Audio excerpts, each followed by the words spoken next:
Sister ബാപ്സി Joseph ഇപ്പോൾ ഒരു ഗാനം ആലപിക്കും. പാട്ടിനായിട്ടും വിലപ്പെട്ട കാശ് പ്രാർത്ഥനയായിരുന്നു ആ പാട്ട് ശ്രമിക്കും.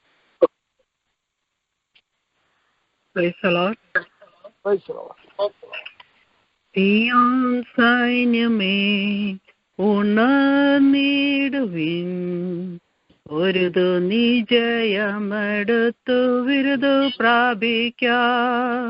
സിയോൻ സൈന്യമേ ഉണർന്നിടുവിൻ, ഒരുതു നിജയമെടുത്തു വിരുദു പ്രാപിക്കാം. കേൾക്കാരായി തൻ കാഹളധ്വനി നാം പോകാരായി ഈ പാർത്തിലം വിട്ട് തേജസ്സേരുമ്പുഴേ. കേൾക്കാരായി തൻ കാഹളധ്വനി നാം പോകാരായി ഈ പാർത്തലം വിട്ട് തേജസ്സേരുമ്പുഴേ.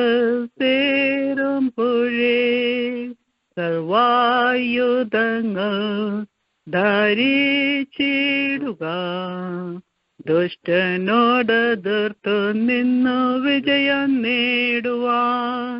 സർവായുധങ്ങൾ ധരിച്ചിടുക, ദുഷ്ടനോടെതിർത്തു നിന്നു വിജയം നേടുക. കേൾക്കാരായി തൻ കാഹളധ്വനി നാം പോകാരായി ഈ പാർത്തലം വിട്ട് തേജസ്സേരുമ്പുഴേ. കേൾക്കാരായി തൻ കാഹളധ്വനി നാം പോകാരായി പാർത്തലം വിട്ട് തേജസ്സേരുമ്പുഴേ. ക്രിസ്തേശുവിനായി കഷ്ടം സഹിച്ചു നിത്യ നിത്യ യുഗങ്ങൾ വാഴും സ്വർഗ്ഗസിയോനിൽ. ക്രിസ്തേശുവിനായി കഷ്ടം സഹിച്ചു നിത്യ നിത്യ യുഗങ്ങൾ വാഴും സ്വർഗ്ഗസിയോനിൽ. കേൾക്കാരായി തൻ കാഹളധ്വനി നാം പോകാരായി ഈ പാർത്തലം വിട്ട് തേജസ്സേരുമ്പുഴേ. കേൾക്കാരായി തൻ കാഹളധ്വനി നാം പോകാരായി ഈ പാർത്തലം വിട്ട് തേജസ്സേരുമ്പുഴേ. പ്രത്യാശയെന്നു വർദ്ധിച്ചിടുന്നേ, അങ്ങു ചെന്നു കാണുവാനൻ പ്രിയൻ പൊന്മുഖം. പ്രത്യാശയെന്നു വർദ്ധിച്ചിടുന്നേ, അങ്ങു ചെന്നു കാണുവാനൻ പ്രിയൻ പൊന്മുഖം. കേൾക്കാരായി ഈ കാഹളധ്വനി നാം പോകാരായി ഈ പാർത്തലം വിട്ട് തേജസ്സേരുമ്പുഴേ. കേൾക്കാരായി തൻ കാഹളധ്വനി നാം പോകാരായി ഈ പാർത്തലം വിട്ട് തേജസ്സേരുമ്പുഴേ. ആനന്ദമേ നിത്യാനന്ദമേ, കാന്തനോടു വാഴും കാലം എത്രേ ആനന്ദം. ആനന്ദമേ നിത്യാനന്ദമേ, കാന്തനോടു വാഴും കാലം എത്രേ ആനന്ദം. കേൾക്കാരായി തൻ കാഹളധ്വനി നാം പോകാരായി ഈ പാർത്തലം വിട്ട് തേജസ്സേരുമ്പുഴേ.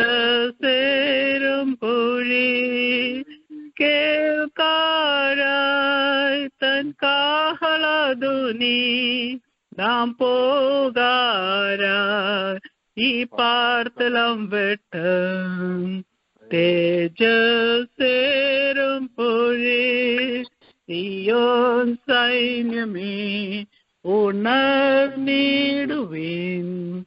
ഒരു നീ ജയമെടുത്തു വിരുദു പ്രാപിക്കാം സിയോൻ സൈന്യമേ ഉണർന്നിടുവിൻ ഒരു നീ ജയമെടുത്തു വിരുദു പ്രാപിക്കാം കേൾക്കാരായി തൻ കാഹളധ്വനി നാം പോകാരായി ഈ പാർത്തലം വിട്ട് തേജസ്സേറും പൊഴേ കേൾക്കാരായി തൻ കാഹളധ്വനി നാം പോകാരായി ഈ പാർത്തലം വിട്ട് തേജസ്സേറും പൊഴേ.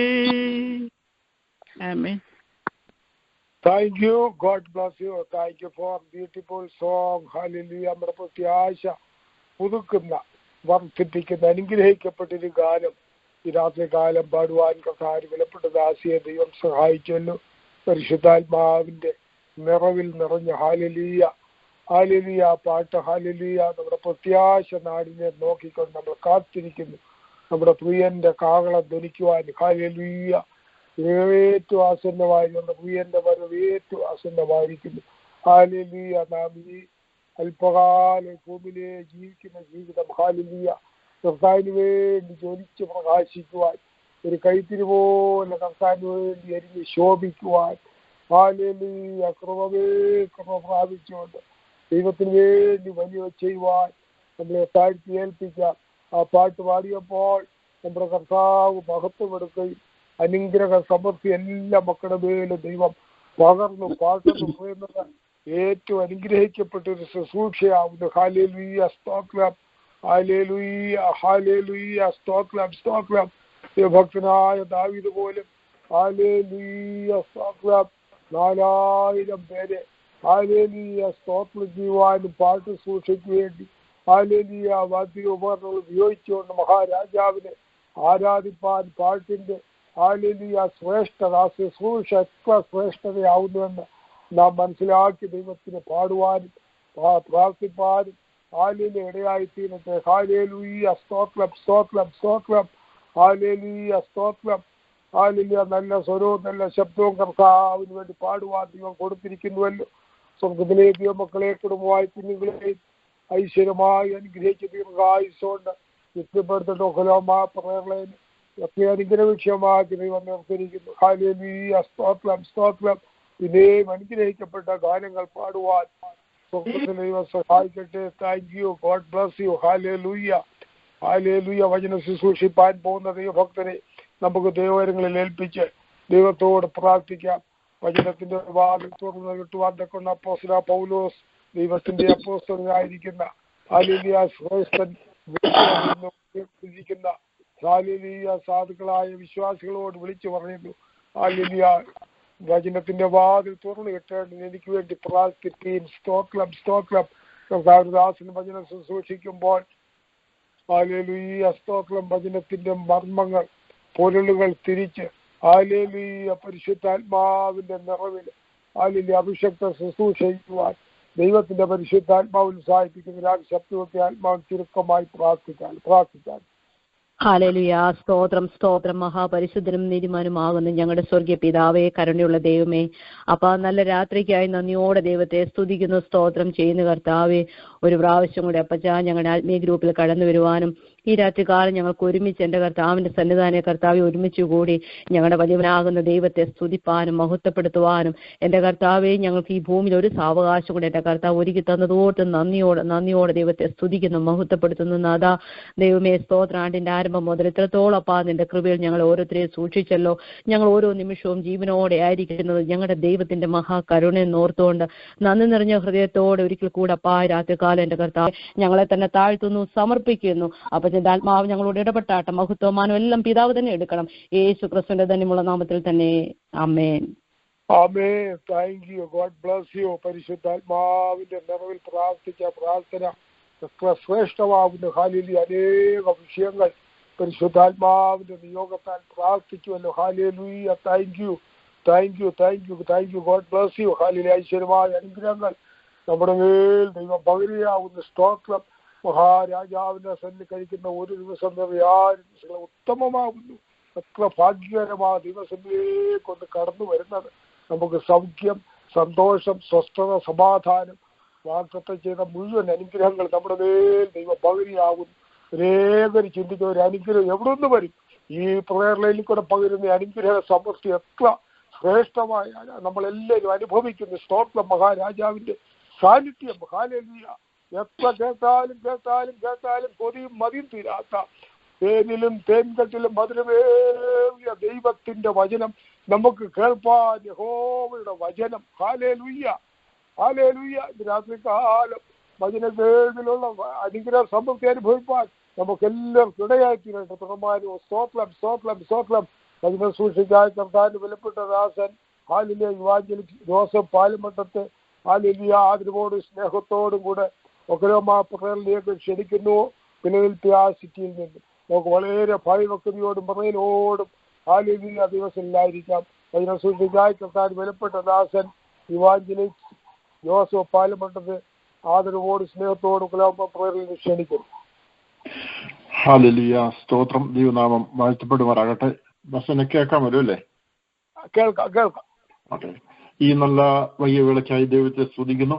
നമുക്ക് പിന്നെയും ദിവസത്തിലേക്ക് ഈ വചന പഠനത്തിനായി അടുത്തൊരു വന്നക്കൊണ്ട് ദൈവം നമ്മെ സഹായിക്കാൻ ദൈവത്തെ സ്തുതിക്കുന്നു.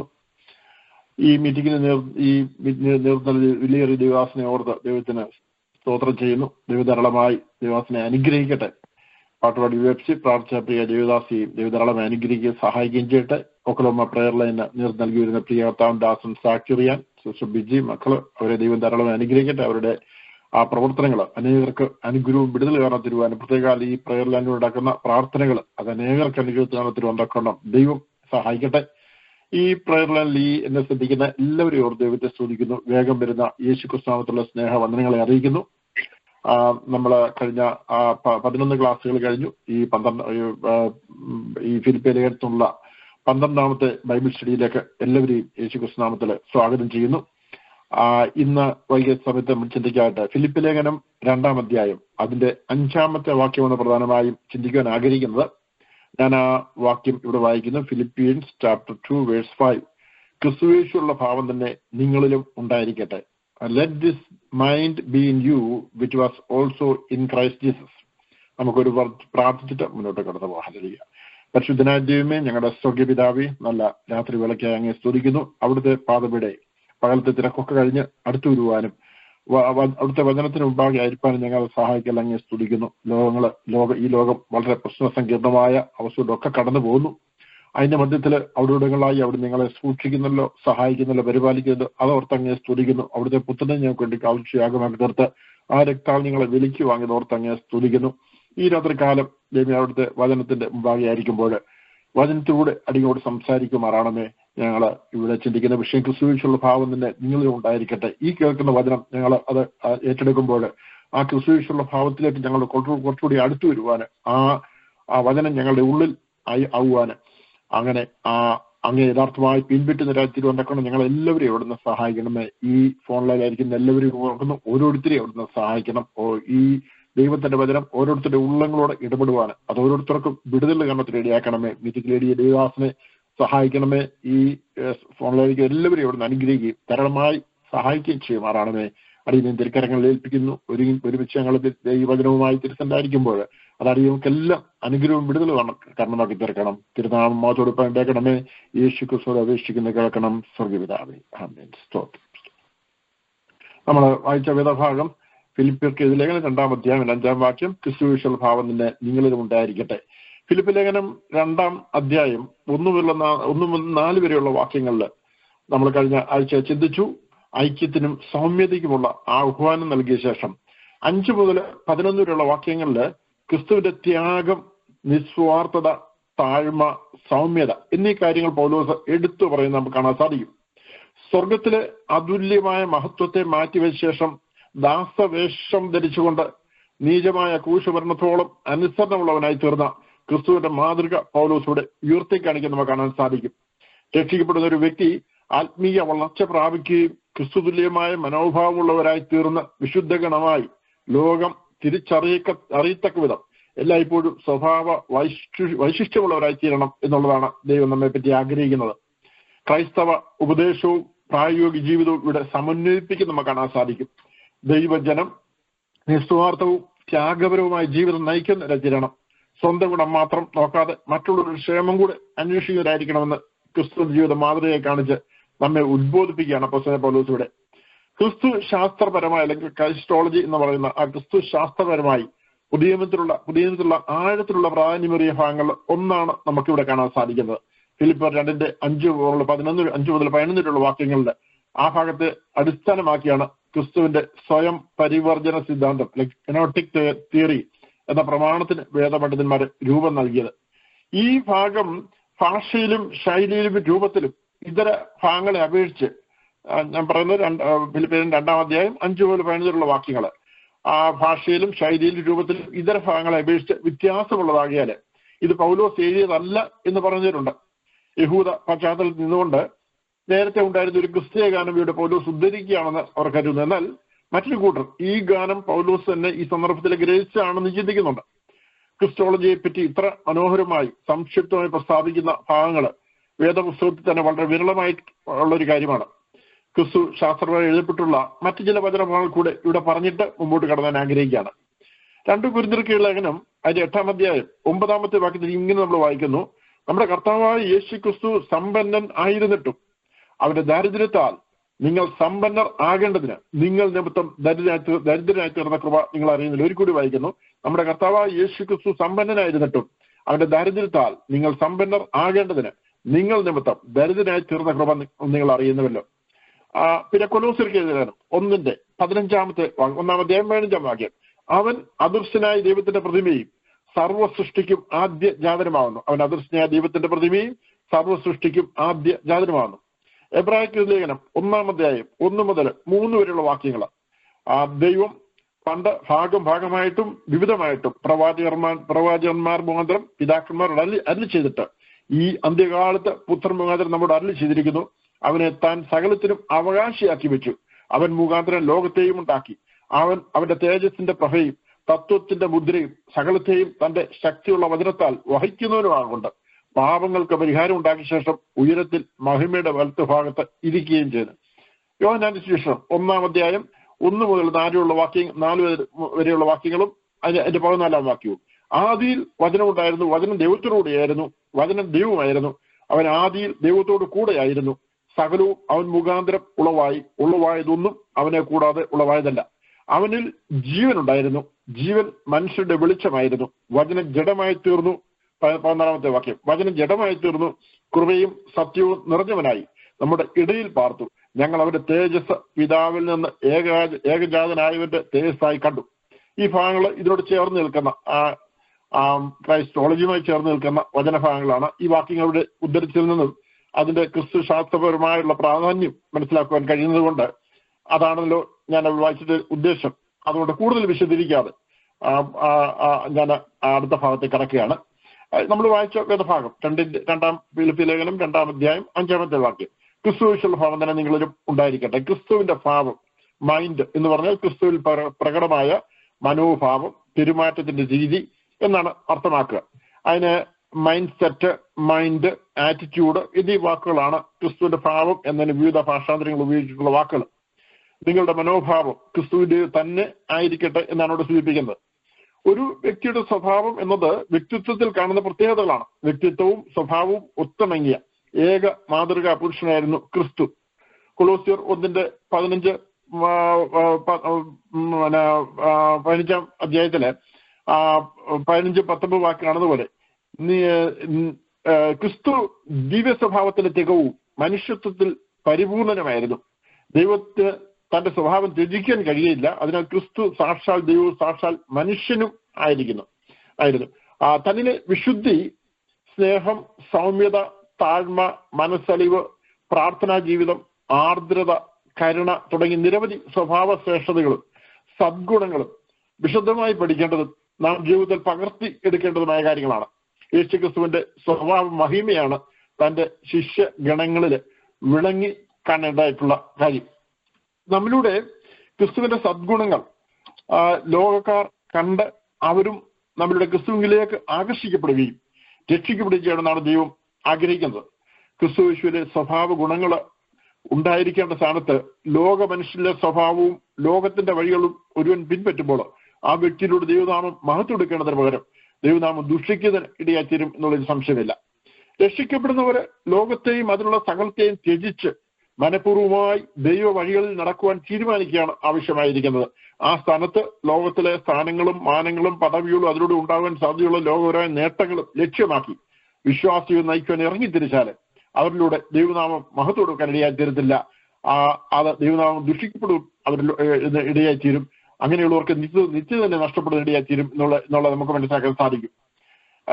ഇവിടെ ഈ യേശുക്രിസ്തുവിന്റെ ഭാവം എന്ന് പറയുമ്പോൾ അതിനകത്ത് ഒരു പ്രധാന കാര്യമാണ് യേശുക്രിസ്തുവിന്റെ സൗമ്യത അല്ലെങ്കിൽ meekness is essentially an attitude or quality of heart whereby a person is willing to accept and submit without resistance to the will and desire of God. സൗമ്യത എന്ന് പറയുന്നത് ഹൃദയത്തിന്റെ സ്ഥിരമായ സ്വഭാവവും ഒരു സദ്ഗുണവുമാണ്. ഇപ്രകാരം സൗമ്യതയുള്ളവർ എതിർത്ത് നിൽക്കാതെ ദൈവിക ഇച്ഛകളും അംഗീകരിക്കുകയും അതിന് കീഴ്പ്പെടുകയും ചെയ്തിടയായിത്തീരും.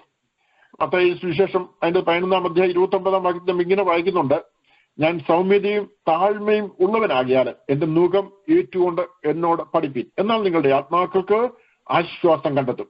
2 കൊരിന്ത്യർ 10:1 ക്രിസ്തുവിന്റെ സൗമ്യതയും ശാന്തതയും ഓർപ്പിച്ച് നിങ്ങളെ പ്രബോധിപ്പിക്കുന്നു എന്ന അപ്പോസ്തലൻ പൗലോസ് സൂചിപ്പിക്കുന്നുണ്ട്.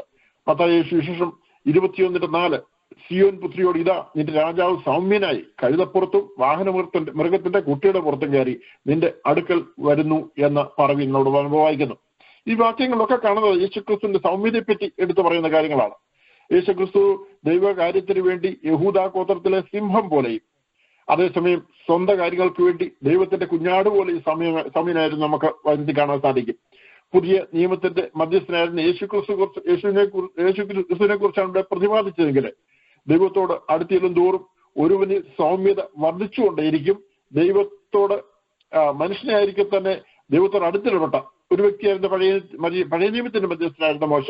ആ മോശയെക്കുറിച്ച് സംഖ്യാപുസ്തകം 12-ാം അധ്യായം 3-ാം വാക്യത്തില് ഇങ്ങനെ നമ്മൾ വായിക്കുന്നുണ്ട്: Moses was described as the meekest man on earth. മോശ എന്ന പുരുഷനോ ഭൂതലത്തിലുള്ള സകല മനുഷ്യരും അതിസൗമ്യനായിരുന്നു നമ്മളവിടെ വായിക്കുന്നു. യെശയ്യാപ്രവചനത്തിൽ നിന്നും യേശുക്രിസ്തുവിനെ കുറിച്ച് എടുത്തു പറഞ്ഞിട്ടുള്ള വാക്യം മത്തായി സുവിശേഷം 12-ാം അധ്യായം 19-ാം വാക്യത്തിൽ നമ്മൾ വായിക്കുന്നുണ്ട്. ഇങ്ങനെയാണ് വായിക്കുന്നത്: ചതഞ്ഞ ഓട അവൻ ഒടിച്ചു കളയില്ല, പുകയുന്ന തിരി കെടുത്തു കളയില്ല, അവൻ ന്യായവിധി ജയത്തോളം നടത്തും. അപ്പൊ ക്രിസ്തുവിന്റെ സൗമ്യത പ്രദർശിപ്പിക്കപ്പെട്ടത് തന്റെ പരസ്യ ശുശ്രൂഷ രംഗത്തായിരുന്നു. ചതഞ്ഞ ഓട ഒടിച്ചു കളയാതെ, പുകയുന്ന തിരി കെടുത്തി കളയാതെ ക്രിസ്തു തന്റെ സൗമ്യത വെളിപ്പെടുത്താനിടയായിത്തീർന്നു തന്റെ പ്രവൃത്തിയിലൂടെ. സമൂഹം തള്ളിക്കളഞ്ഞ പാപികളെ ക്രിസ്തു കരുതിയത് നാം ലൂക്കോസ് സുവിശേഷം 7:38 എന്നുള്ള വാക്യങ്ങൾ നമ്മൾ വായിക്കുന്നുണ്ട്. 7:38 നമ്മൾ ജനാഭാഗങ്ങൾ മുഴുവൻ വായിക്കുന്നില്ല. പുറകിൽ അവന്റെ കാൽക്കൽ കരഞ്ഞുകൊണ്ട് നിന്ന് കണ്ണുനീർ കൊണ്ട് അവന്റെ കാൽ നനച്ചു തുടങ്ങി, തലമുടി കൊണ്ട് തുടച്ചു, കാൽ ചുംബിച്ചു, തൈലം പൂശി. ആ കാര്യങ്ങൾ ഞാൻ കൂടുതൽ അവിടെ വായിക്കുന്നില്ല. എന്നാൽ അതിന്റെ അവസാനം വരുമ്പോൾ പിന്നെ അവളോട് നിന്റെ പാപങ്ങൾ മോഹിച്ചു എന്നിരിക്കുന്നത് പറഞ്ഞു. അവനോ സ്ത്രീയോട് നിന്റെ വിശ്വാസം നിന്നെ രക്ഷിച്ചിരിക്കുന്നു, സമാധാനത്തോടെ പോക എന്ന് പറഞ്ഞപ്പോൾ സമൂഹത്തിൽ തള്ളപ്പെട്ട് പാപത്തിൽ ആണ്ട് കടന്ന ജനത്തെ ആയിരുന്ന ഒരു സ്ത്രീയെ ഇവിടെ മടക്കിക്കൊണ്ടിരുന്നു, അല്ലെങ്കിൽ ആ ദിവസത്തിലേക്ക് അടുപ്പിച്ചു കൊണ്ടുവരേണ്ട കാരണം യേശുക്രിസ്തുവിന് കഴിയുന്നു. തന്റെ സൗമ്യത മൂലം സമാധാനത്തോടെ പോവുക എന്ന് പറഞ്ഞ് അവരുടെ പാപത്തെ മോഹിച്ച് അയക്കുന്നു നമുക്ക് കാണാൻ സാധിക്കും. അതുപോലെ 12 വർഷമായി രക്തസ്രാവമുള്ള സ്ത്രീ ജനത്തെ തന്നെ തിരിച്ചറിയപ്പെട്ടപ്പോൾ ജനത്തെ ഭയപ്പെട്ട് അങ്ങനെ നിൽക്കുമ്പോൾ അവളെ സൗമ്യതയോടെ ആശ്വസിപ്പിക്കുന്ന ലൂക്കോസ് സുവിശേഷം 5:33 നമുക്ക് കാണാൻ സാധിക്കും. ഇങ്ങനെയോട് വായിക്കുന്ന 33-34 വാക്യങ്ങൾ: സ്ത്രീ തനിക്ക് സംഭവിച്ചത് അറിഞ്ഞിട്ട് ഭയപ്പെട്ടും വിറച്ചും കൊണ്ട് വന്നു, അവന്റെ മുമ്പിൽ വീണു, വസ്തുതയൊക്കെയും അവനോട് പറഞ്ഞു. അവനവളോട്, മകളെ, നിന്റെ വിശ്വാസം നിന്നെ രക്ഷിച്ചിരിക്കുന്നു, സമാധാനത്തിന് പോയി ബാധ ഒഴിഞ്ഞ് സ്വസ്ഥമായിരിക്കുക എന്ന് പറഞ്ഞു. അവിടെയും അത് സൗമ്യതയോടെ ആ സ്ത്രീയെ സമാധാനത്തെ പറഞ്ഞയക്കുന്ന കർത്താവ് നമുക്ക് കാണാൻ സാധിക്കും. വിളിച്ച് ആക്കിവെച്ച വേലയിൽ നിന്ന് പിന്മാറിപ്പോയ പത്രോസിനോട് സൗമ്യതയോടെ ഇടപെട്ട് മടക്കി വരുന്ന റെസ്റ്റോർ ചെയ്യുന്ന യേശുക്രിസ്തു ഇടപെടൽ യോഹന്നാൻ സുവിശേഷം 21 അധ്യായം 17 വാക്യത്തിൽ നമുക്ക് കാണാൻ സാധിക്കും. ആ ഒരു വാക്യം മാത്രം ഞാനോട് വായിച്ച് മുന്നോട്ട് പോകാം. മൂന്നാമതും അവരോട് യോഹന്നാന്റെ മകനായ ശിമോനെ, നിനക്ക് എന്നോട് പ്രിയമുണ്ടോ എന്ന് ചോദിച്ചു. എന്നോട് പ്രിയമുണ്ടോ എന്ന് മൂന്നാമതും ചോദിക്കാൻ പത്രോസ് ദുഃഖിച്ചു. കർത്താവ്, നീ സകലവും അറിയുന്നു, എനിക്ക് നിന്നോട് പ്രിയമുണ്ട് എന്നും നീ അറിയുന്നു എന്ന് അവനോട് പറഞ്ഞു. യേശു അവനോട് എന്റെ ആടുകളെ മേയ്ക്കാന്ന് പറഞ്ഞു. അപ്പൊ അവിടെ ആ അന്യപ്പെട്ടു പോയ പത്രോസിനെ അവിടെ മടക്കി കൊണ്ടുവന്ന് ആ വേലയിലേക്ക്, സുവിശേഷ വേലയിലേക്ക്, അപ്പോസ്തോലിക ആ സൂക്ഷിയിലേക്ക് മടക്കിക്കൊണ്ടിരുന്ന ആ സൗമ്യതയോടെ ഇടപെടുന്ന ആ കർത്താവിനെ നമുക്ക് കാണാൻ സാധിക്കും. അവിടെ ഇവിടെയെങ്കിലും ആരുടെയും കുറ്റം പറയാനോ അവരെ അല്ലെങ്കിൽ കുറ്റപ്പെടുത്തുവാനോ ഒന്നും കർത്താവ് ശ്രമിക്കുന്നില്ല. അവിടെയെല്ലാം അവരെ സ്നേഹത്തോടെ മടക്കി, സൗമ്യതയോടെ മടക്കിക്കൊണ്ടിരുന്ന കർത്താവിനെ കാണാൻ സാധിക്കുന്നത്. ഒറ്റിക്കൊടുത്ത യൂതയോട് സൗമ്യതയുടെ ഭാഗം നമുക്ക് കാണാൻ സാധിക്കും. യോഹന്നാൻ ശേഷം 13:21.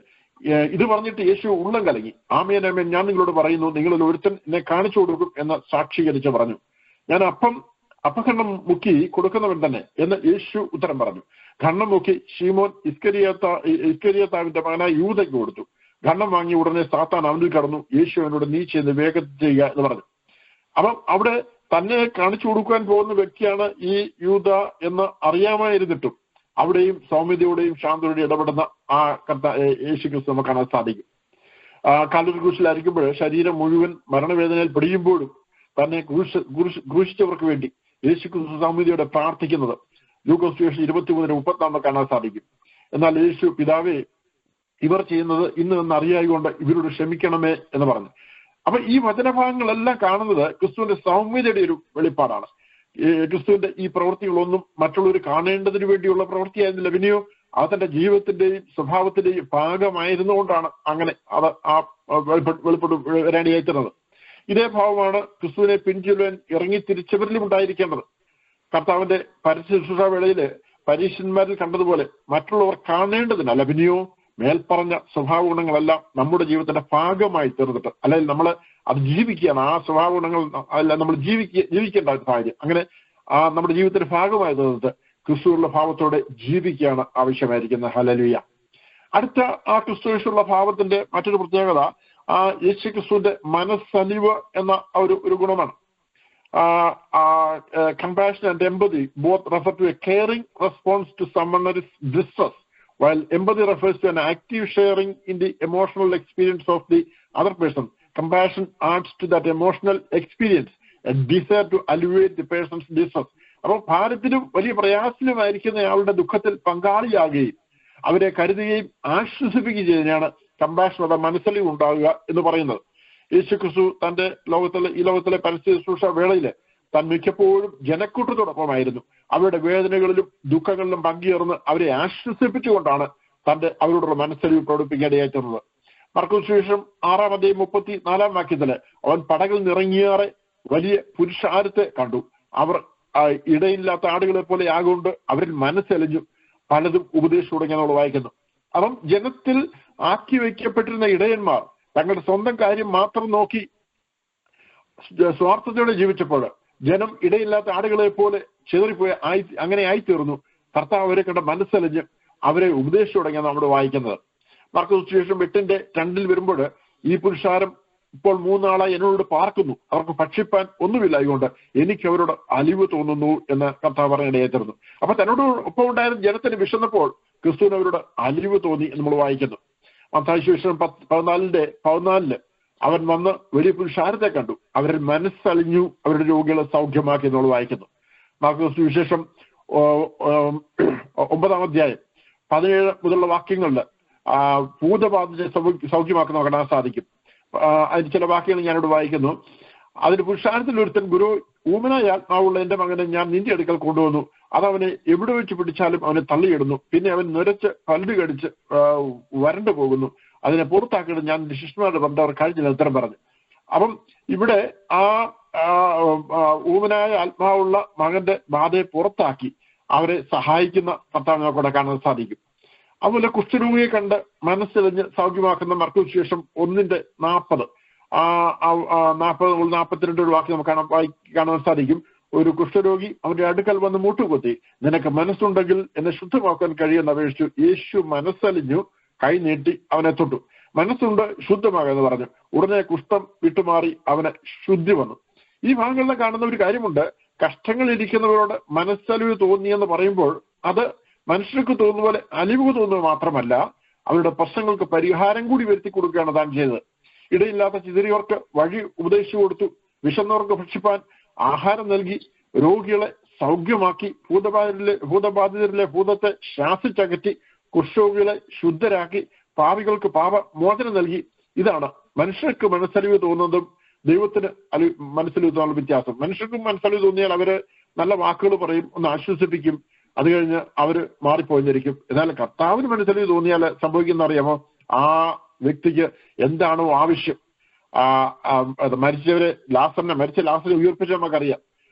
അവിടെ കർത്താവ് കണ്ണുനീർ വാർത്തുന്നു വായിക്കുന്നു. ആ സഹോദരിമാരുടെ ഒക്കെ ദുഃഖം കണ്ടിട്ട് അവിടെ അവരുടെ സഹോദരനെ ഉയർപ്പിക്കുന്ന കർത്താവിനെ നമുക്ക് കാണാൻ സാധിക്കും. അപ്പൊ അതാണ് വ്യത്യാസം. കർത്താവിന് മനസ്സലിവ് തോന്നിയാല് അവിടെ അവരുടെ പ്രശ്നത്തിന് പരിഹാരം വരുത്തിയിട്ടാണ് ദൈവം അവരുടെ മനസ്സലിവ് കാണിക്കുന്നത്.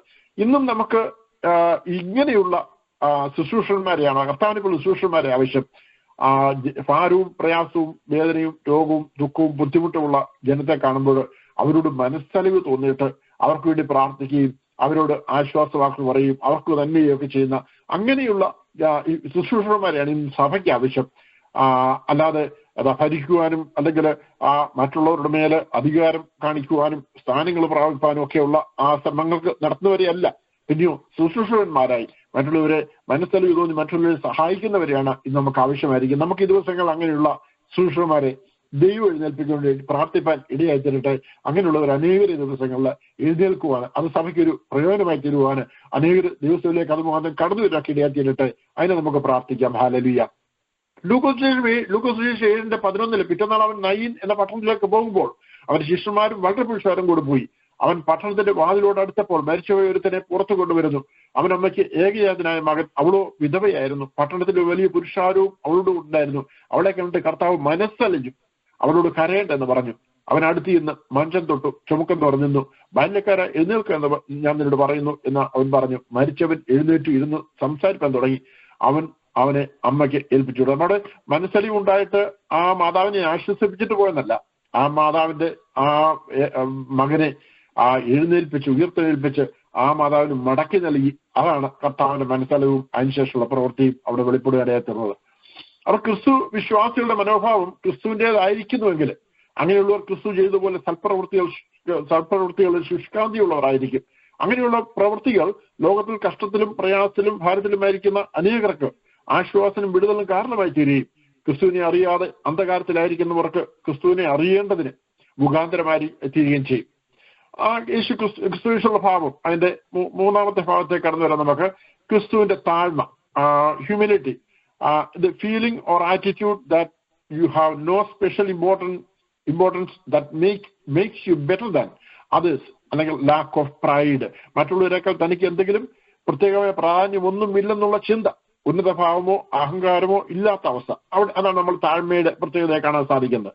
യേശുക്രിസ്തു താഴ്മയെക്കുറിച്ച് താൻ തന്നെ പറഞ്ഞിട്ടുള്ള പ്രസ്താവനകൾ വളരെ ശ്രദ്ധേയമാണ്. യോഹന്നാൻ സുവിശേഷം 8:50 നമ്മൾ വായിക്കുന്നത്, എന്റെ മഹത്വം ഞാൻ അന്വേഷിച്ചിട്ടില്ല എന്നാണ്. ദൈവരൂപം ഉണ്ടായിരിക്കെ ദാസവേഷം അണിയതായി ഫിലിപ്പിയർ 2:6-7 വാക്യങ്ങൾ നമ്മൾ വായിക്കുന്നുണ്ട്. എബ്രായർ 12:2 അപമാനം അലക്ഷ്യമാക്കി ക്രൂശിനെ സഹിച്ചു എന്ന് വായിക്കുന്നു. തന്നെ ശകാരിച്ചിട്ട് പകരം ശകാരിച്ചില്ല എന്ന് 1 പത്രോസ് 2:23 വായിക്കുന്നു. യേശുക്രിസ്തുവിന്റെ കാലത്തും ശക്തി കൊണ്ട് എന്തെങ്കിലും നേടുവാൻ കഴിയുള്ളൂ എന്ന് ചിന്തിച്ചവരായിരുന്നു അധികം ആളുകൾ. താഴ്മ കൊണ്ടൊന്നും നേടുവാൻ കഴിയില്ലെന്നും തങ്ങൾമേൽ ആധിപത്യം പുലർത്തിപ്പോന്നിരുന്ന റോമാക്കാർക്കെതിരെ വിപ്ലവം നടത്തി രാജ്യം സ്വായത്തമാക്കണമെന്ന് ചിന്തിച്ചിരുന്നത് ധാരാളമുണ്ടായിരുന്നു. ഗ്രീക്ക് ജനം അവർ കരുതിയ താഴ്മയെ അവർ വെറുത്തിരുന്നു. നാം മനസ്സിലാക്കാൻ സാധിക്കുന്നത് താഴ്മയെന്നത് ബലഹീനതയാണെന്ന് അവർ കരുതിയിരുന്നു. താഴ്മയുള്ളവർ ബലഹീനരാണെന്നും ബലഹീനത ഉള്ളതുകൊണ്ടാണ് താഴ്മ കാണിക്കുന്നതായിരുന്നു അവർ കരുതിയിരുന്നത്. ബലമുള്ളവർ പോരാടി ജയിക്കുന്നവരാണ്. അങ്ങനെയുള്ളവരാണ് അവർ മാതൃകയായി കണ്ടിരുന്നത്. അത് നമുക്കറിയാം. അവരുടെ പണ്ട് കാലത്തെ ചരിത്രം, ഫിലിപ്പ് രാജാവ്, അലക്സാണ്ടർ രാജാവ്, അവരൊക്കെ പടവെട്ടി ലോകം മുഴുവൻ പിടിക്കാൻ ഇറങ്ങി തിരിച്ചവരൊക്കെയാണല്ലോ. ഒരുപക്ഷെ അങ്ങനെയുള്ള കാര്യങ്ങളിലായിരിക്കും അവർക്ക് ആ ഒരു ചിന്ത ലഭിച്ചത്. അപ്പം ബലമുള്ളവര് പോരാടി ജയിക്കുന്നവരാണെന്ന് അവർ ചിന്തിച്ചു. അങ്ങനെയുള്ളവരാണ് അവർ മാതൃകയായി കണ്ടിരുന്നത്.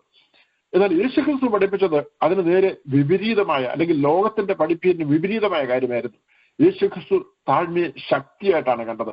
താഴ്മ ധരിക്കുന്നതിന് ദൈവജനത്തിന് പ്രധാന കാരണം കൂടിയുണ്ട്. ദൈവജനത്തെ സംബന്ധിച്ചോളം തങ്ങളുടെ ജീവിതത്തിലെ സകല കാര്യങ്ങളുടെ നിയന്ത്രണം ദൈവ കരങ്ങളിലാണ്. ദൈവ കൽപ്പനകൾ ആചരിക്കുന്നവരെ ദൈവം മാനിക്കുകയും അനുഗ്രഹിക്കുകയും ചെയ്യും.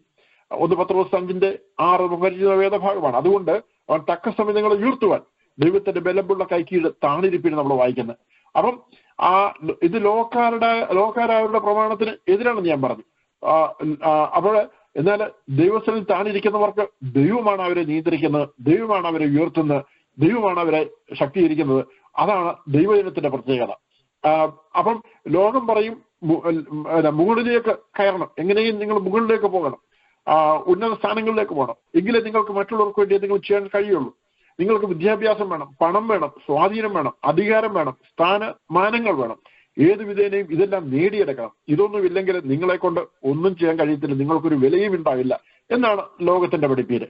നിർഭാഗ്യവശാൽ വിശ്വാസികൾ എന്ന് പറയുന്നവരുടെ മധ്യത്തിലും ഇങ്ങനെയുള്ളവർ ധാരാളമുണ്ട്. ഇവരാണ് മിക്കപ്പോഴും സഭാതലങ്ങളിൽ പ്രശ്നങ്ങൾ സൃഷ്ടിക്കുന്നതിന് കാരണമായി തീരാറുള്ളത്. ദൈവജനത്തോടുള്ള ആ ദൈവിക ഉപദേശം ഇതാണ്. അതുകൊണ്ട് അവൻ തക്ക സമയം നിങ്ങളെ ഉയർത്തുവാൻ ദൈവത്തിന്റെ ബലമുള്ള കൈക്കീഴ് താണിരിപ്പി. ദൈവമാണ് സകലത്തെ നിയന്ത്രിക്കുന്ന രഹസ്യം ലോകക്കാർക്ക് അറിയത്തില്ല. അവരുടെ പരിശ്രമം കൊണ്ട് എല്ലാം ചെയ്യാൻ ശ്രമിക്കും. ഇതുപോലെ പല വിശ്വാസികൾക്കും ഇക്കാര്യം ആ ദൈവമാണ് സകലത്തെ നിയന്ത്രിക്കുന്നത്, ദൈവമാണ് എന്നെ ഉയർത്തേണ്ടതെന്നും അറിയാതെ ആ രീതിയിൽ സഭയ്ക്കുള്ളിലും ലോകക്കാരെ പ്രവർത്തിക്കുന്ന നമുക്ക് കാണാൻ സാധിക്കും. മത്തായി സുവിശേഷം 23:10 നമ്മളിങ്ങനെ വായിക്കുന്നുണ്ട്, നിങ്ങൾ നായകന്മാർ എന്ന് പേർ എടുക്കരുത്, ഒരുത്തനത്ര നിങ്ങളുടെ നായകൻ ക്രിസ്തു തന്നെ. 15-ാം വാക്യത്തിൽ നിങ്ങളിൽ ഏറ്റവും വലിയവൻ നിങ്ങളുടെ ശുശ്രൂഷക്കാരനാകണം, തന്നെത്താൻ ഉയർത്തുമല്ല താഴ്ത്തപ്പെടും, തന്നെത്താൻ താഴ്ത്തല്ല ഉയർത്തപ്പെടും നമ്മൾ വായിക്കുന്നു. താഴ്മയില്ലാതെ ഉന്നതമായതിനു വേണ്ടി എല്ലാ കുറുക്കുവഴികളും സ്വീകരിച്ച് ഉന്നതമായി നേടുന്നവരോട് യേശുക്രിസ്തു പറയുന്നത് ലൂക്കോസ് സുവിശേഷം 16:15 നാം വായിക്കുന്നുണ്ട്, മനുഷ്യരുടെ ഇടയിൽ ഉന്നതമായത് ദൈവത്തിന് മുമ്പാകെ അറപ്പത്രേ. മനുഷ്യരുടെ ഇടയിൽ ഉന്നതമായത് ദൈവത്തിന് മുമ്പാകെ അറപ്പത്ര. അപ്പം ഉന്നത സ്ഥാനങ്ങൾക്ക് വേണ്ടി പരിശ്രമിച്ച് അങ്ങനെ സ്ഥാനങ്ങളും മാനങ്ങളും പദവികളും ഒക്കെ നേടുന്നവര് ഈ ലോകത്തിൽ അവർ കരുതുന്ന അവർക്ക് വളരെ ഉന്നതമായ സ്ഥാനമുണ്ട്, മാനമുണ്ട്, ലോകത്തിന് മുമ്പിൽ അവർ ഉന്നതന്മാരാണെന്നൊക്കെ ആയിരിക്കാം. എന്നാൽ ദൈവത്തിന് വൻ പറഞ്ഞറിയാവോ, ആ ദൈവത്തിന് മുമ്പാകെ അതെല്ലാം അറപ്പത്രേ എന്നാണ് പറഞ്ഞിരിക്കുന്നത്. നാം താഴ്മയുള്ളവരായി തീരുമ്പോൾ നാം ക്രിസ്തുവിനെ പോലെ ആയിത്തീരുകയാണ്. താഴ്മ എന്നത് ക്രിസ്തുവിനുള്ള ഭാവത്തിന്റെ നെടും തൂണാണ്. ഹല്ലേലൂയ. ഇതേക്കുറിച്ച് കൂടുതലായി ഫിലിപ്പിലേഖനം 2-ാം അധ്യായത്തിന്റെ 6 മുതൽ 11 വരെയുള്ള വാക്യങ്ങളിൽ പ്രതിപാദിക്കുന്നുണ്ട്. ആ ഭാഗം നാം പിന്നീട് ചിന്തിക്കുന്നുണ്ട്, ഇപ്പോൾ അതിലേക്ക് ഞാൻ കടക്കുന്നില്ല. അതുപോലെ ക്രിസ്തുവിനുള്ള ഭാവത്തിന്റെ മറ്റൊരു പ്രത്യേകതയാണ് ക്രിസ്തുവിന്റെ സ്നേഹം, ലവ് ഓഫ് ക്രൈസ്റ്റ്. ദൈവം സ്നേഹമാവുന്നുവെന്ന് ദൈവത്തിന്റെ വചനം പറയുന്നു. ആ ദൈവ സ്നേഹത്തിന്റെ പൂർണ്ണ പ്രകടനമാണ് യേശു ക്രിസ്തുവിലൂടെ ലോകം ദർശിക്കുവാനിടയായത്. പാപികളും ദോഷികളുമായ ജനത്തെ സ്നേഹിച്ച ക്രിസ്തുവിന്റെ സ്നേഹമാണ് കാൽവറി മരണത്തിനോട് വെളിപ്പെടുത്തിയത്. ക്രിസ്തുവിലൂടെ നാം ദർശിച്ച സ്നേഹമാണ് നമ്മെ തന്നിലേക്കും പിതാവായ ദൈവത്തിലേക്കും ആകർഷിക്കുവാനിടയായിട്ടുള്ളത്. പാപത്തെ വെറുക്കുകയും പാപികളായ ലോകത്തിലെ സകല മനുഷ്യരെയും മനസ്സലിയോടെ സ്നേഹിക്കുകയും ചെയ്യുന്ന ക്രിസ്തുവിനെയാണ് ദൈവവചനത്തിൽ കാണുവാൻ സാധിക്കുന്നത്. പാപത്തെ വെറുത്ത യേശു പാപികളെ സ്നേഹിക്കുകയും ചെയ്യുന്നുണ്ട്. ചെയ്യുന്ന യോഹന്നാൻ സുവിശേഷം 8-ാം അധ്യായം 7 മുതലുള്ള വാക്യങ്ങളിൽ നമുക്കവിടെ ഒരു ഉദാഹരണമായിട്ട് കാണാൻ സാധിക്കും.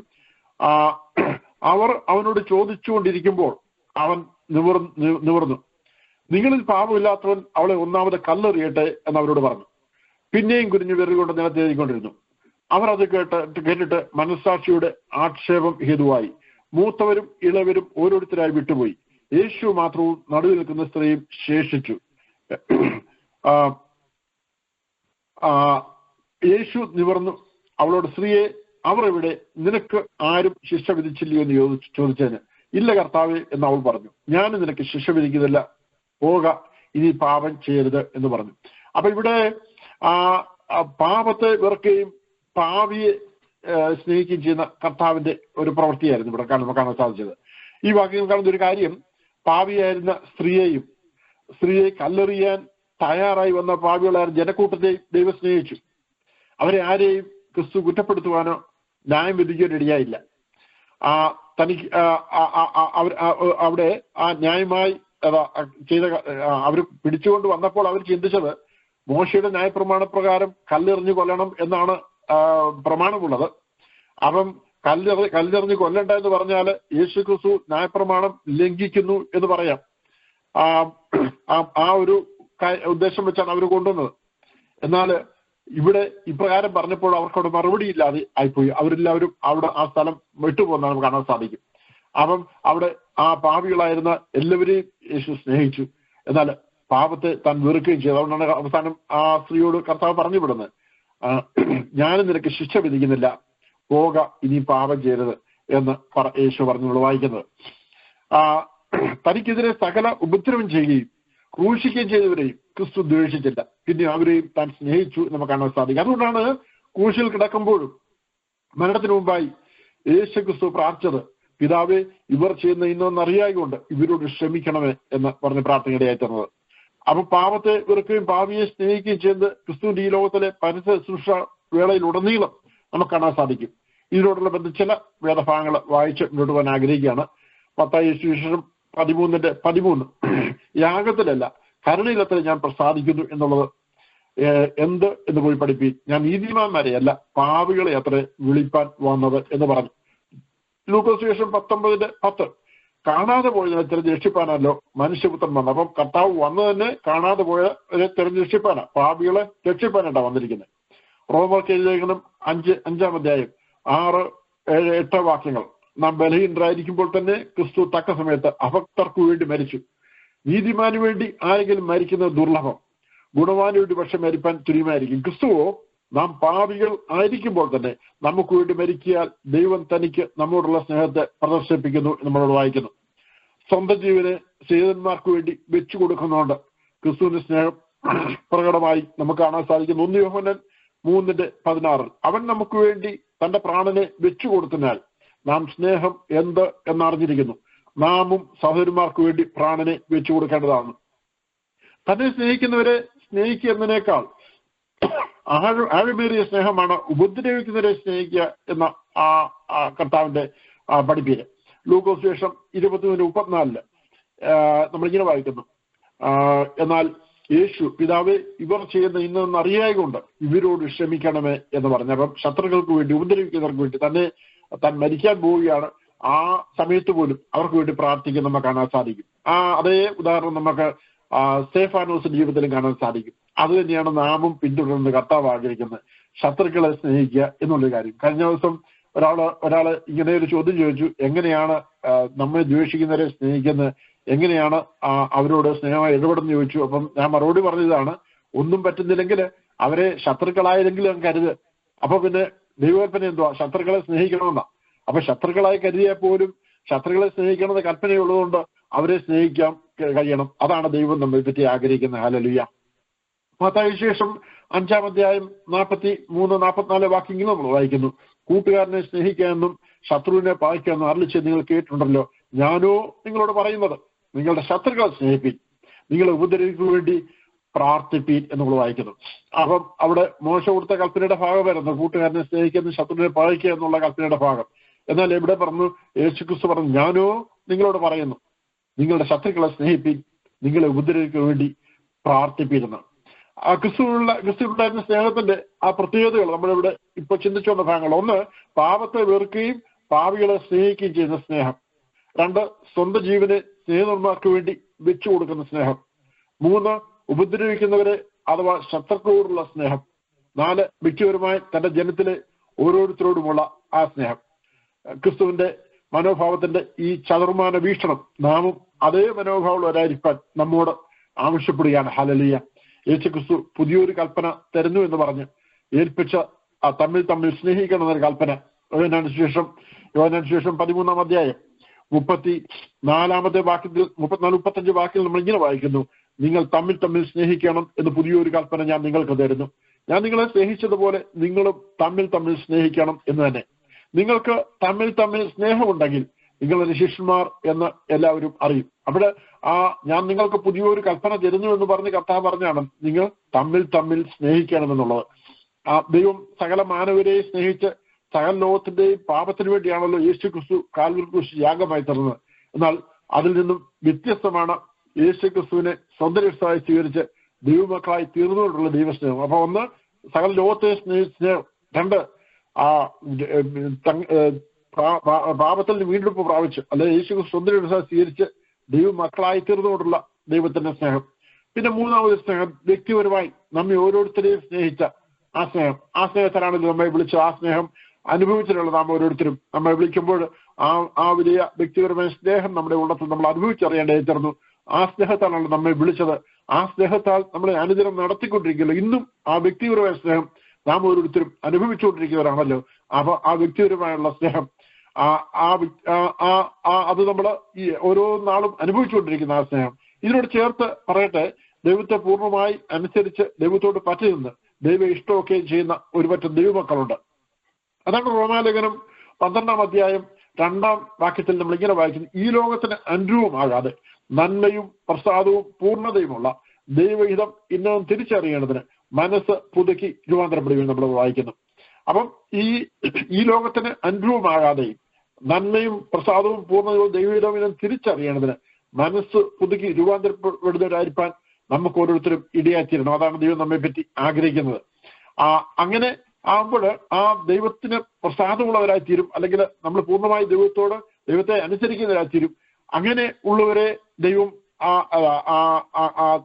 കർത്താവിനെ കൂടുതൽ സ്നേഹിക്കുകയും കർത്താവിന്റെ അടുത്തിരിക്കുകയും ചെയ്തവരെ അങ്ങനെയുള്ളവരുടെ കർത്താവിന്റെ സ്നേഹത്തിന്റെ പ്രത്യേകതയുണ്ട്. ഹല്ലേലൂയ. മത്തായി സുവിശേഷം 7:21 വാക്യങ്ങൾ ഇങ്ങനെ വായിക്കുന്നു: എന്നോട് കർത്താവേ കർത്താവേ എന്ന് പറയുന്ന ഏവനുമല്ല സ്വർഗ്ഗസ്ഥനായ പിതാവിന്റെ ഇഷ്ടം ചെയ്യുന്നിടത്ത് സ്വർഗ്ഗത്തിൽ കടക്കുന്നത്. കർത്താവേ കർത്താവേ, നിന്റെ നാമത്തിൽ ഞങ്ങൾ പ്രവചിക്കുകയും നിന്റെ നാമത്തിൽ ഭൂതങ്ങളെ പുറത്താക്കുകയും നിന്റെ നാമത്തിൽ വളരെ വീര്യ പ്രവർത്തിക്കുകയും ചെയ്തില്ലേ എന്ന് പലരും ആ നാളിൽ എന്നോട് പറയും.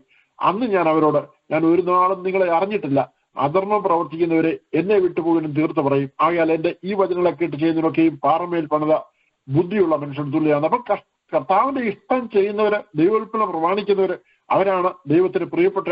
അതാണ് ഇവിടെ വായിക്കുന്നത്: കർത്താവെ കർത്താവ് വിളിക്കുന്നവരുമല്ല സ്വർഗ്ഗസ്ഥനായ പിതാവിന്റെ ഇഷ്ടം ചെയ്യുന്നത്. അത് നമുക്ക് ആവർത്തിച്ച് കർത്താവ് പറയുന്നത് നമുക്ക് കാണാൻ സാധിക്കും. ദൈവം ഈ രാത്രി കേട്ട ദൈവത്തിന്റെ വചനവുമായി നമ്മെ തന്നെ ഏൽപ്പിക്കേണ്ടതായി തീരട്ടെ. ക്രിസ്തുവിലുള്ള ഭാവം നമ്മളിലും ഉണ്ടാവാൻ തക്കണം നമ്മെ തന്നെ ഏൽപ്പിച്ചു കൊടുക്കുന്ന ഇടയായി തീരട്ടെ. ആ ക്രിസ്തുവിലുള്ള ആ സ്നേഹം നമ്മിൽ ഉണ്ടാവാൻ ഇടയായി തീരട്ടെ. ആ ക്രിസ്തുവിലുള്ള മനസ്സലിവ് നമ്മിൽ ഉണ്ടാവാൻ ഇടയായി തീരട്ടെ. ആ ക്രിസ്തുവിലുള്ള താഴ്മ നമ്മിൽ ഉണ്ടാകാൻ ഇടയായി തീരട്ടെ. ആ ക്രിസ്തുവിന്റെ സ്നേഹം നമ്മിൽ ഉണ്ടാകാൻ ഇടയായി തീരട്ടെ. അതിനായിട്ടാണ് നമ്മൾ വിളിക്കപ്പെട്ടിരിക്കുന്നത്. ആ ഗുണങ്ങളോടുകൂടി നമ്മൾ ആ ക്രിസ്തുവിനെ നയിക്കുമ്പോൾ നമ്മൾ മറ്റുള്ളവരുടെ മുമ്പാകെ യേശുക്രിസ്തുവിന്റെ സാക്ഷികളായി തീരുകയാണ്. ഹല്ലേലൂയ. മറ്റുള്ളവര് നമ്മിലൂടെ കർത്താവിനെ കാണുന്ന ഒരനുഭവമാണ്. ഹല്ലേലൂയ. നമ്മിലൂടെ മറ്റുള്ളവര് കർത്താവിനെ അറിയാത്തവർ ആ കർത്താവിലേക്ക് അടുത്തു വരുന്ന അനുഭവമാണ്. അന്ധകാരത്തിൽ നിന്നും അത്ഭുത പ്രാവശ്യത്തിലേക്ക് മറ്റുള്ളവരെ കൂട്ടിക്കൊണ്ടുവരാനായി നമുക്ക് കഴിയണം. ഹല്ലേലൂയ.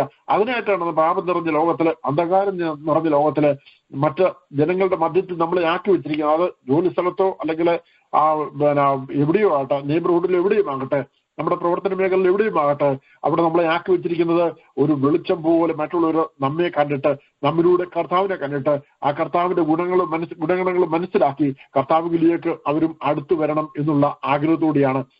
അനേകര്, ഞാൻ മുമ്പ് സൂചിപ്പിച്ച പോലെ, അനേകര് ആ ദൈവത്തിന്റെ ഹിതം വിട്ടകന്നിട്ട് ലോകത്തിന്റെ ഹിതത്തിനൊത്തവണ്ണം അല്ലെ ലോകത്തിന്റെ വഴികൾ പ്രകാരം പോകുന്നവരുണ്ടായിരിക്കാം. അവര് ആ ലോകത്തിന്റെ ആ കാര്യങ്ങൾ അനുസരിച്ച് അധികാരവും സ്ഥാനവും മാനവും പദവിയും ധനവും ഒക്കെ നേടുവാൻ വേണ്ടിയിട്ട് ഒരുപക്ഷെ പോകുന്നവർ കാണും. എന്നാൽ നമ്മെ വിളിച്ചിരിക്കുന്നത് ആ ഒരു വഴിയെ പോകാനല്ല.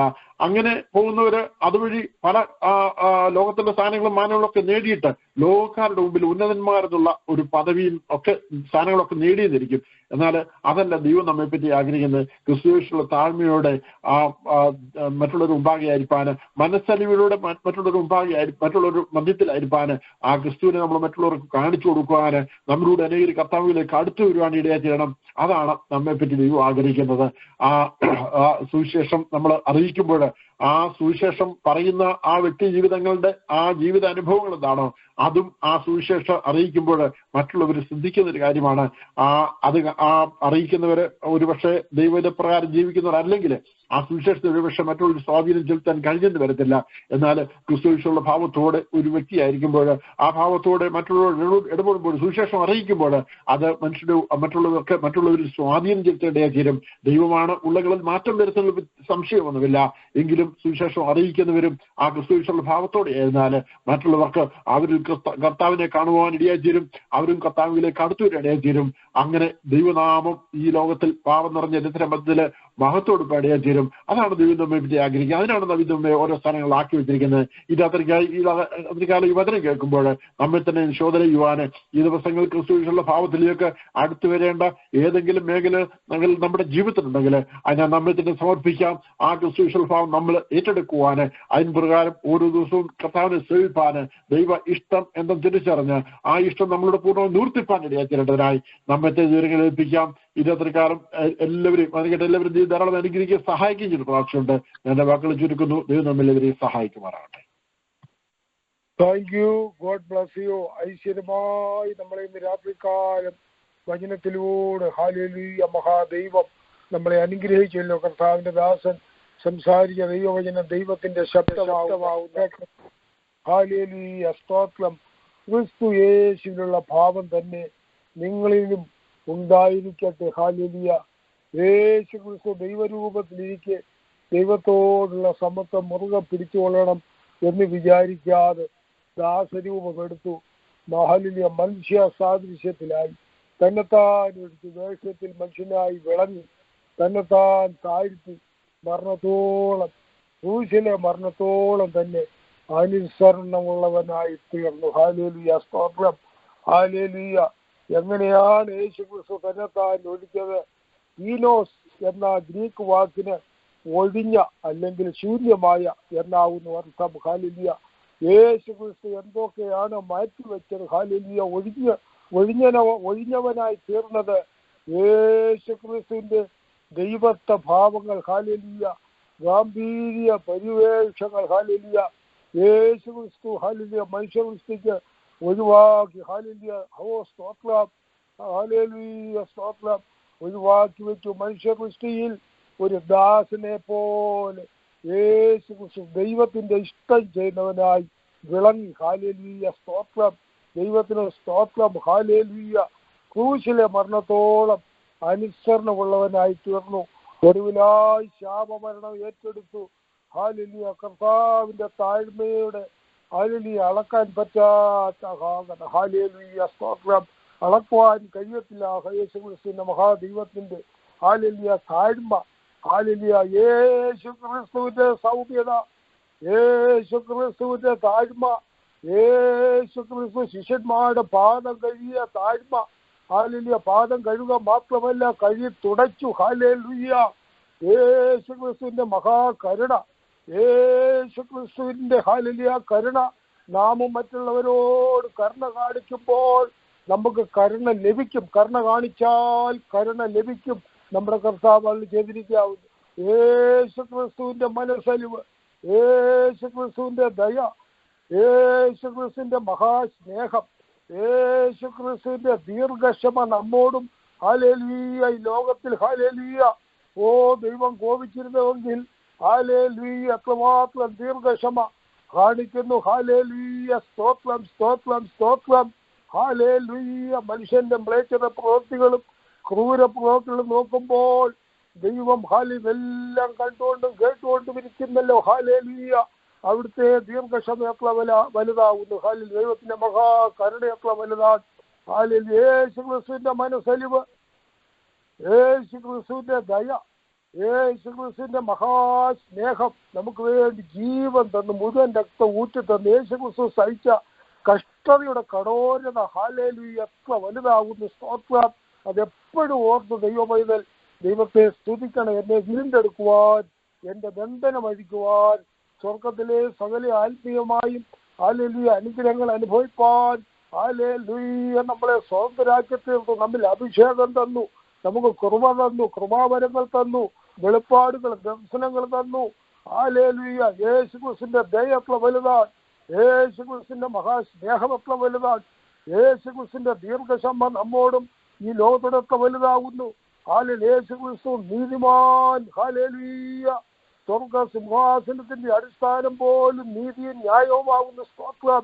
യേശു ക്രിസ്തു സമാധാന പ്രഭുവാൻ. യേശു ക്രിസ്തു താഴ്മയുള്ളവൻ. യേശു ക്രിസ്തു ജയശാലിയായ ദൈവമാണ്. യേശു ക്രിസ്തു മഹാദൈവമാണ്. യേശു ക്രിസ്തു പിതാവിന്റെ ഇഷ്ടം പൂർണ്ണമായി നിവർത്തിച്ച ദൈവമാണ്. ഹല്ലേലൂയ. യേശു ക്രിസ്തു ക്രൂശിലെ മരണത്തോളം അനുസരണമുള്ളവനായി തീർന്നു. ഹല്ലേലൂയ. യേശു ക്രിസ്തു അത്ഭുത മന്ത്രിയാണ്. യേശു ക്രിസ്തു വീരനാം ദൈവമാണ്. യേശു ക്രിസ്തു സൗഖ്യദാതാവാണ്. യേശു ക്രിസ്തു സർവശക്തനായ ദൈവം. യേശു ക്രിസ്തു സർവവ്യാപിയായ ദൈവം. യേശു ക്രിസ്തു സർവജ്ഞാനിയായ ദൈവം. യേശു ക്രിസ്തുവിന്റെ നാമം സകല നാമത്തിലും മേലായ നാമമാണ്. യേശു ക്രിസ്തുവിന്റെ ഹല്ലേലൂയ. യേശു ക്രിസ്തുവിനെ സ്വർഗത്തിനും ഭൂമിക്കും സകല അധികാരം ലഭിച്ച നാമമാണ്. ഹല്ലേലൂയ. സ്തോത്രം. യേശു ക്രിസ്തുവിന്റെ നാമം ഹല്ലേലൂയ. യേശു ക്രിസ്തു പൂർണ്ണമായ ദൈവവും പൂർണ്ണ മനുഷ്യനുമായിരുന്നു. ഹല്ലേലൂയ. ഓ സ്തോത്രം. നമ്മെ കാണുന്നവർ യേശു ക്രിസ്തുവിനെ കാണണം. ദൈവമക്കളെ, ഇത് രാത്രികാലത്തെ വചന കേൾവി എത്ര അനുഗ്രഹിക്കപ്പെട്ട ശുശ്രൂഷയാവുന്നു ഈ രാത്രികാലം. ദൈവഭക്തയ്ക്ക് ഹല്ലേലൂയ. സ്തോത്രം. തേജസ്സിന്റെ ശുശ്രൂഷ. ഈ ലോകത്തിലെ സകല അധികാരങ്ങളും യേശു ക്രിസ്തുവിന്റെ അധികാരത്തിന് കീഴിലായിരിക്കുന്നു എന്നുള്ള കാര്യം നാം മറന്നു പോകരുത്. യേശു ക്രിസ്തുവിന്റെ അധികാരമാണ് ഉന്നതമായിരിക്കുന്നത്. ഹല്ലേലൂയ. ഈ ലോകത്തിലെ സകല അധികാരങ്ങളും യേശു ക്രിസ്തുവിന്റെ അധികാരത്തിന് കീഴിലാകുന്നു എന്നുള്ള കാര്യം നാം മറന്നു പോകരുത്. ദൈവത്തിന് എപ്പോഴും മഹത്വം കൊടുക്കണം. ഹല്ലേലൂയ. സ്തോത്രം. മാത്രമല്ല യേശു ക്രിസ്തു 10,000 അതിസുന്ദരനാകുന്നു. സ്തോത്രം. സ്തോത്രം. യേശു ക്രിസ്തു ഒരു ദാസനായി മാറി ഭൂമിയിൽ. ഹല്ലേലൂയ. യേശു ക്രിസ്തുവിന്റെ കാൽക്കൽ വീഴുവാൻ കൊള്ളാവുന്ന ദൈവമാവുന്നു. കാൽക്കൽ എത്രമാത്രം ആൾക്കാരാ വന്ന് വീഴുന്നത്. ഹല്ലേലൂയ. ൂടാജലകശംധരവിബലമൗഡല നീപരപരമത്സലാധികാരമാ. ഓ സ്തോത്രം. രാത്രികാലം നമ്മളെ ഐശ്വര്യമായി വചനത്തിലൂടെ മഹാദൈവം അനുഗ്രഹിച്ചല്ലോ. കേൾപ്പിച്ച ഹല്ലേലൂയ ദൈവ ശബ്ദത്തിന്റെ മുമ്പിൽ നമ്മളെ താഴ്ത്തി ഏൽപ്പിക്കാം. അത് ഹൃദയത്തിൽ സംഗ്രഹിച്ചുകൊണ്ട് വചനപ്രകാരം ജീവിപ്പാൻ തക്കവണ്ണം എല്ലാവർക്കും ഇടയായി തീരട്ടെ. വചന സംസാരിച്ചതിനെ കുടുംബമായി ദാസിനെ ദാസിയെ കുഞ്ഞുങ്ങളെയും അവരുടെ വീട്ടുകാരായ കുടുംബക്കാർ രാജ്യക്കാർ സ്നേഹിത സഹോദരങ്ങള് അവരുടെ കുഞ്ഞുങ്ങളെല്ലാവരും അനുഗ്രഹിക്കപ്പെടുവാൻ ദീർഘായുസ്സുടെ ദൈവം തൃപ്തിപ്പെടുത്തട്ടോ. കലോമാ പ്രയർ ലൈന് ഏറ്റവും അനുഗ്രഹീക്ഷമാക്കി ദൈവം നിർത്തിയിരിക്കുന്ന എത്ര അനുഗ്രഹിക്കപ്പെട്ട നിലയിലാകുന്നു. ഹല്ലേലൂയ. ദൈവവചനം ശരിയായ നിലയിൽ പഠിക്കത്തക്ക നിലയിൽ അതിന്റെ പൊരുളുകൾ ഹല്ലേലൂയ വചനത്തിന്റെ പൊരുളുകളും മർമ്മങ്ങളും ഒക്കെ പൊരുൾ ശരിക്ക് പഠിക്കത്തക്ക മനസ്സിലാകത്തക്ക നിലയിൽ നമ്മളെ പഠിപ്പിച്ചതായ ദൈവഭക്തനെ കർത്താവ് കുടുംബമായി കുഞ്ഞുങ്ങളെ എല്ലാവരും ഐശ്വര്യമായിട്ട് അനുഗ്രഹിക്കട്ടെ. ഹല്ലേലൂയ. വരുന്ന ദിവസങ്ങളിലും വചനത്തിന്റെ വാതിൽ ദൈവഭക്തന് തുറന്നു കിട്ടുവാനും ജ്ഞാനം കൊണ്ടും ഞാൻ ആത്മാവുകൊണ്ടും ദിവ്യ ആത്മാവ് കൊണ്ടും ഓർമ്മശക്തി കൊണ്ടും അഭിഷേകം കൊണ്ടും പിന്നെ എന്താ വെക്കുവാൻ നമുക്ക് ദൈവത്തോടെ പ്രാർത്ഥിക്കാം. ഹല്ലേലൂയ. സ്തോത്രം. സ്തോത്രം. സ്തോത്രം. ഈ പ്രയർ ലൈനിൽ ഓരോ സെക്ഷനിലും കടന്നു വരുന്ന കർത്താസന്മാരെ എല്ലാം ഞാൻ നിരന്തരം ഓർത്ത് പ്രാർത്ഥിക്കണം. വീട് ചെയ്യുന്നവരെ, പാട്ട് പാടുന്നവരെ, വചനം സംസാരിക്കുന്നവരെ, പ്രയർ ലൈൻ നടത്തുന്ന കർത്താവിന്റെ ദാസിനെയും ദാസിയെയും കുഞ്ഞുങ്ങളെയും മുൻവരെയും അമ്മയുടെ സഹോദര കുടുംബങ്ങളെയും പ്രവർത്തനങ്ങളെ ഓർത്ത് പ്രാർത്ഥിക്കണം. ഈ പ്രയർ ലൈൻ സംബന്ധിച്ച് കടന്നു വരുന്ന എല്ലാ കുടുംബങ്ങളെയും നിരന്തരം ഓർത്ത് പ്രാർത്ഥിക്കണം. ദാസിദാസന്മാർ, പൈതങ്ങൾ, പിഞ്ചു കുഞ്ഞുങ്ങൾ, അപ്പച്ചൻ അമ്മച്ചമാർ, പിഞ്ചു കുഞ്ഞുങ്ങൾ സൗഖ്യത്തിന് വേണ്ടിയൊക്കെ കാത്തിരിക്കുന്ന മക്കളെ ഇന്ന് രാത്രിയിലും ഹല്ലേലൂയ നമുക്ക് സൗഖ്യം തന്നിരിക്കുകയാൻ, വിടുതൽ തന്നിരിക്കുകയാൻ. ഹല്ലേലൂയ. സ്തോത്രം. സ്തോത്രം. സ്തോത്രം.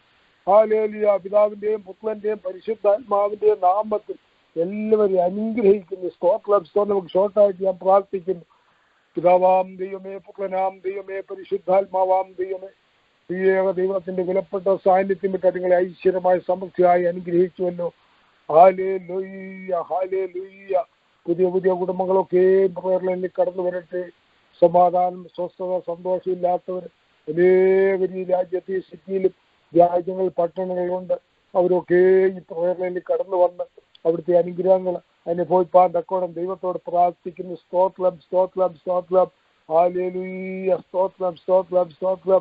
ഈ രാത്രികാലം അവിടുന്ന് ഐശ്വര്യമായി സമൃദ്ധിയായി അനുഗ്രഹിച്ചതിനായി നന്ദി കരയേറ്റുന്നു. ഹല്ലേലൂയ. രാത്രി സുഖവർക്കങ്ങൾ തരണമേ. അർദ്ധരാത്രിയിലും തിരുമേനിയെ എഴുന്നേറ്റ് സ്തുതിപ്പാൻ അടിങ്ങളെ സഹായിക്കണം. അർദ്ധരാത്രിയിലൊക്കെ എഴുന്നേറ്റ് പ്രാർത്ഥിപ്പാൻ സഹായിക്കണമേ. മടുത്തു പോകാതെ പ്രാർത്ഥിപ്പാൻ സഹായിക്കണം. പ്രാർത്ഥിച്ചിരിപ്പാൻ സഹായിക്കണം. ഇടപെടാതെ പ്രാർത്ഥിപ്പാൻ സഹായിക്കണം. ദിവസം 7 പ്രാവശ്യം തിരുമേനിയെ സ്തുതിക്കുന്ന ഭക്തന്മാർ, രാവിലെ ഉച്ചയ്ക്ക് വൈകിട്ട് സങ്കടം ബോധിപ്പിച്ച് കരയുന്ന ഭക്തന്മാർ, ഹല്ലേലൂയ ഇടപെടാതെ പ്രാർത്ഥിപ്പാൻ അടിങ്ങളോട് കൽപ്പിച്ചിരിക്കുന്നല്ലോ. നല്ല മാതൃക അടിങ്ങൾക്ക് വെച്ചേച്ചു പോയ നാഥന്റെ പാത പിന്തുടരുവാൻ തലമുറകളായി സഹായിക്കണം. രാത്രി മുഴുവൻ പ്രാർത്ഥിക്കുകയും പകൽ മുഴുവൻ ഹല്ലേലൂയ സ്തോത്ര അത്ഭുതങ്ങളാലും അടയാളങ്ങളാലും വീര്യപ്രവൃത്തികളാലും അതിശയങ്ങളാലും പിശാച് വാദിച്ചവരെ സൗഖ്യമാക്കിയും നന്മ മാത്രം ചെയ്തുകൊണ്ട് ഹല്ലേലൂയ പിതാവിന്റെ ഇഷ്ടം പൂർണ്ണമായും നിവർത്തിച്ച നാഥ, അടിയെങ്കിലും അവിടുത്തെ ഇഷ്ടം ചെയ്യുവാൻ എല്ലാവരെയും സഹായിക്കണമേ. പ്രാർത്ഥന കേട്ടതുകൊണ്ട് സ്തോത്രം സ്തോത്രം സ്തോത്രം. പെടുന്ന മരണങ്ങൾ, അനർത്ഥങ്ങൾ, ആപത്തുള്ള അപകടങ്ങൾ ഒന്നും ഉണ്ടാകാൻ സത്വദുഷ്ടൻ സാത്താൻ അന്ധകാര ശക്തി സംഹാരൻ മരണൂതൻ കാണാതൊടാൻ ദൈവത്താൽ മറക്കപ്പെട്ട എല്ലാ മക്കളെയും കാത്തു പരിപാലിക്കണം. പ്രാർത്ഥന കേട്ടുകൊണ്ട് സ്തോത്രം സ്തോത്രം സ്തോത്രം. യേശു ക്രിസ്തുവിന്റെ നാമത്തിൽ അപേക്ഷിക്കും, കേൾക്കണമേ സ്വർഗ്ഗസ്ഥ പിതാവേ. പിതാവായ ദൈവത്തിന്റെ സ്നേഹം, പുനോനുപുത്രനായ യേശു ക്രിസ്തുവിന്റെ കൃപ, ആശ്വസിപ്പിച്ച എല്ലാ വഴിനടന്നിയ പരിശുദ്ധാത്മാവിന്റെ കൂട്ടായ്മ സംസർഗവും അടികൾ ഓർത്ത് പ്രാർത്ഥിച്ച എല്ലാ വിഷയങ്ങളുടെ മേലും ഇന്നേ രാത്രിയിൽ ഈ സംബന്ധിച്ച